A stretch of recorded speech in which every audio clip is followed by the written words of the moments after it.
Today, I wanted to cover 3 tips for healthy money relations. Recently, I had come across a study from an investment company, Edward Jones. They conducted this study of 2007 adults, 18 years and older, and the study came up with some very interesting data and also covered a few different suggestions. And so I wanted to talk to you about that today.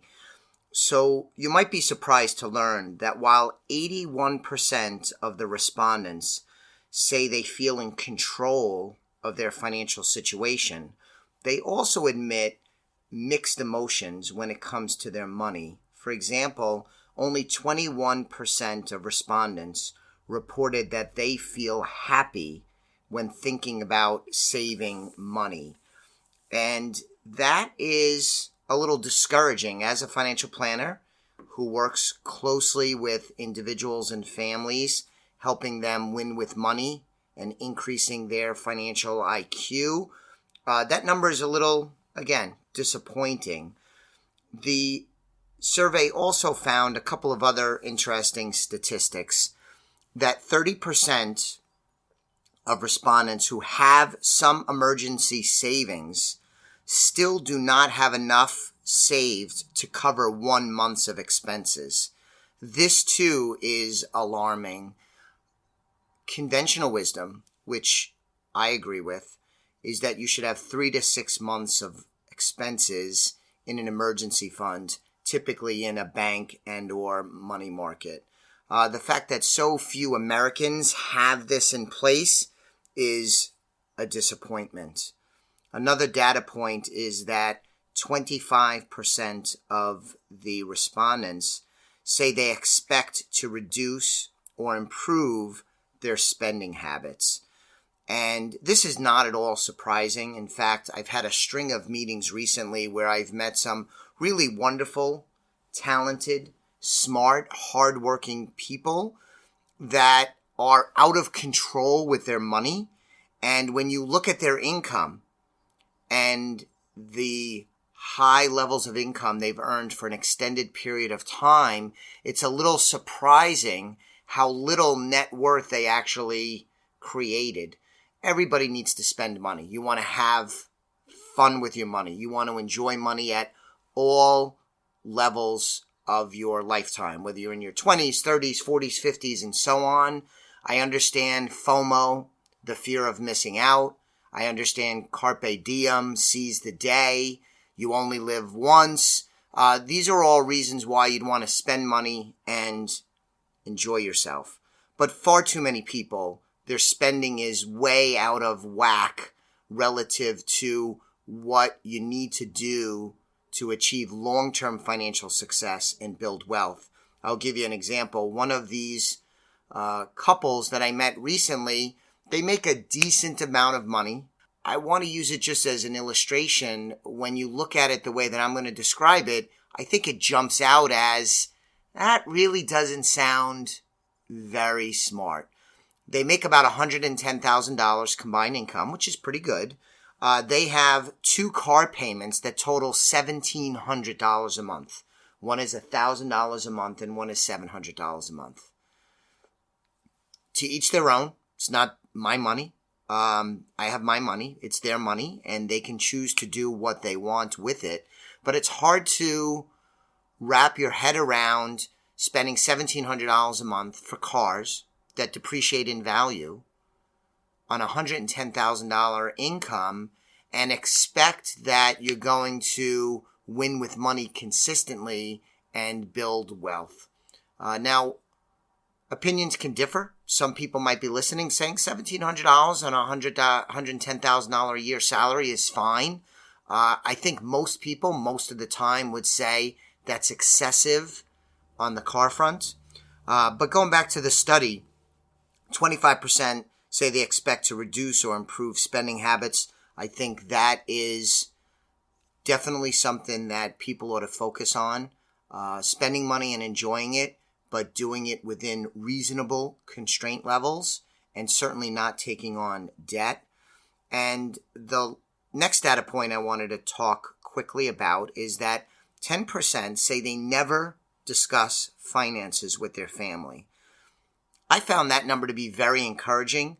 I got the sense from the report or the survey from Edward Jones that they thought that number was not so great. I actually looked at it optimistically because that means 9 out of 10 folks are discussing finances with family.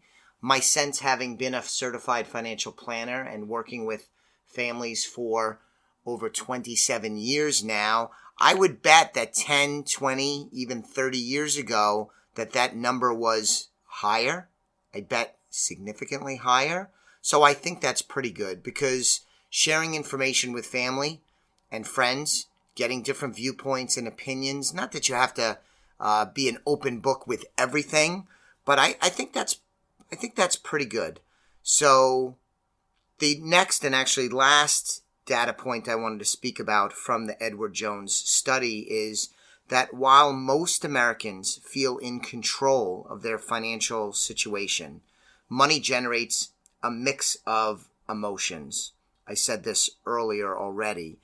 And when thinking about money, respondents say they felt as follows. 21% said they felt happy when thinking about their current financial situation. 16% felt overwhelmed. 16% felt anxious. And another 16% felt confident. So a wide range of emotions. And if these respondents are like most people I've met, and I'll put me in this category too, it's often a mix and it can change month over month, year after year. There's an ebb and a flow with this. There's been times when I felt very, very financial secure. There have been other times that I felt overwhelmed, times I felt anxious. I've had happiness when it comes to money. So it's not an always type answer to this question, I think, based on my experience.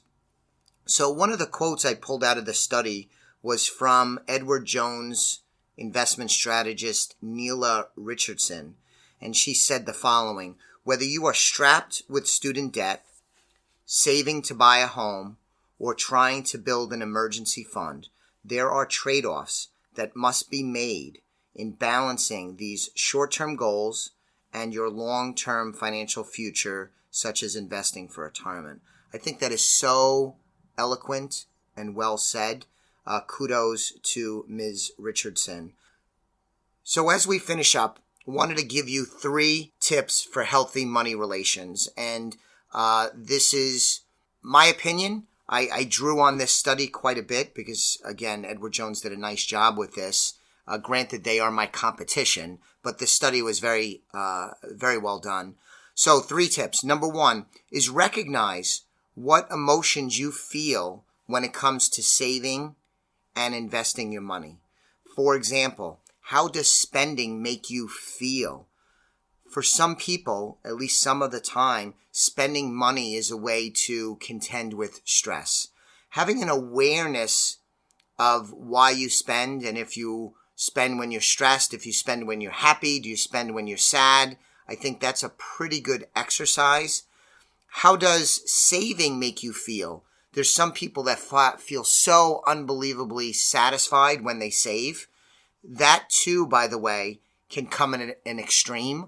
We sometimes come across people that want to save every nickel and they don't enjoy their money, especially in retirement. And I think that is a negative outcome in my opinion.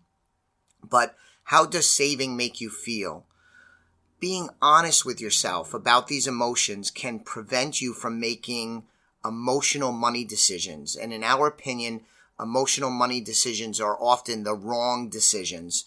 Being unemotional more often than not is going to yield better decision making, increasing the chances of success and decreasing the chances that you make poor decisions. So that's number 1, is recognizing the emotions you feel around saving, investing, and spending. Second tip for healthy money relations is to develop a sound financial strategy. Having a financial strategy, a financial plan, which is what I do here at Elliott Wealth Management Services. It's what the team and I work an awful lot with our clients, is to develop an overall strategy, a financial plan, a comprehensive approach to money, investing, saving, spending, achievement of goals. And again, I can't emphasize enough, this planning includes spending and enjoying money. We don't advocate to our clients that they sell all their cars and they bike to work. That's probably too extreme and drastic in the vast majority of cases. But developing a sound financial strategy is very helpful. We would love to work with you, if you're not a client of ours already, in developing that sound financial strategy. But the second tip, again, for a healthy money relation is to develop a sound financial strategy. Whether we help you, you do it yourself, or you get help elsewhere. The third tip is to ask yourself if you need an accountability partner. That could be a family member. It could be a financial advisor, like I just mentioned. That's what we do for our clients. Often clients will call and use us as a sounding board. And when we would do review meetings, we talk about the plan, the goals, changes, pressures on folks to get things done, like home improvements or spending money on kids, or anxious to get out of the workforce, contrasted against wanting to make sure that there's enough money in the nest egg to retire successfully. But talking these through with our clients is an important role that we play. It's almost like a combination of teaching with a little bit of partnership and a little bit of counseling thrown in. It's kind of a eclectic mix. But ask yourself if you need an accountability partner. It could be anyone that's good with money, that you respect, that has your best interest at heart. And this accountability partner or partners can help keep you on track, allowing you to reach not just your long-term goals, but also your short and midterm goals. And that is extremely important. So just to review the 3 tips for healthy money relations. Number 1, recognize what emotions you have when it comes to saving, investing, and spending. Number 2, develop a sound financial strategy. And lastly, consider having one or more accountability partners, such as family members or financial professionals, who can help keep you on track. Thanks very much for listening. If you haven't subscribed to the podcast, please do so at iTunes or whatever platform you use to listen. I would appreciate it greatly if you would subscribe and if you would recommend a friend or family member to check out the Simply Financial podcast as well. I'll be back with you on the next episode of the Simply Financial podcast very soon. The views expressed are not necessarily the opinion of Osaic Wealth, Inc., and should not be construed directly or indirectly as an offer to buy or sell any securities mentioned herein. Investing is subject to risks, including loss of principal invested. Past performance is not a guarantee of future results. No strategy can assure a profit nor protect against loss. Please note that individual situations can vary. Therefore, the information should be relied upon when coordinated with individual professional advice. Please note, the information being provided is strictly as a courtesy. When you link to any of the websites provided here, you are leaving this website. We make no representation as to the completeness or accuracy of information provided at these websites. Nor is the company liable for any direct or indirect technical or system issues, or any consequences arising out of your access to or your use of third-party technologies, websites, information, and programs made available through this website. When you access one of these websites, you are leaving our website and assume total responsibility and risk for your use of the websites you are linking to. Securities and advisory services are offered through Osaic Wealth, Inc., member FINRA, SIPC. Insurance services offered through Elliott Wealth Management Services, LLC, not affiliated with Osaic Wealth, Inc.